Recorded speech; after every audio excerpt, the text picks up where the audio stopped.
longtemps sur ce discours, avoir beaucoup hésité et surtout avoir extrêmement stressé, et aujourd'hui encore. J'ai choisi de vous parler de l'égalité des genres et en particulier de l'égalité des sexes.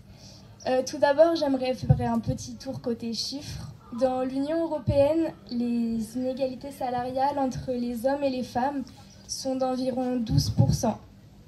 La Roumanie a le plus petit écart avec 3,6% et le Luxembourg a quant à lui comblé ces inégalités salariales. En France, la différence est de 14,6%.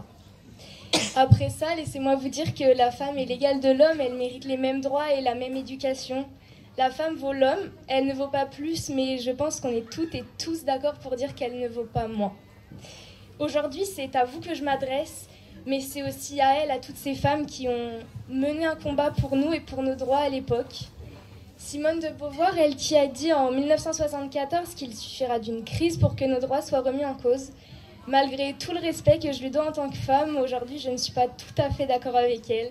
Je pense qu'il suffira d'un rien, de pas grand-chose en tout cas. À l'heure actuelle, je pense qu'il suffit d'un chef d'entreprise sexiste pour qu'une femme remplie de compétences ne puisse accéder à un poste à responsabilité. Aujourd'hui, je pense également qu'il suffit d'un président misogyne pour que les États-Unis d'Amérique cessent de financer le planning familial. Ce ne sont pas des crises dont nous devons avoir peur, mais bel et bien de ceux qui détiennent le pouvoir politique et économique finalement.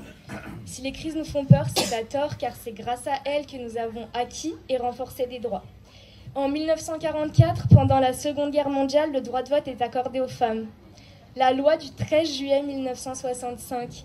Les femmes peuvent désormais exercer une profession et ouvrir un compte bancaire à leur nom sans le consentement de leur mari.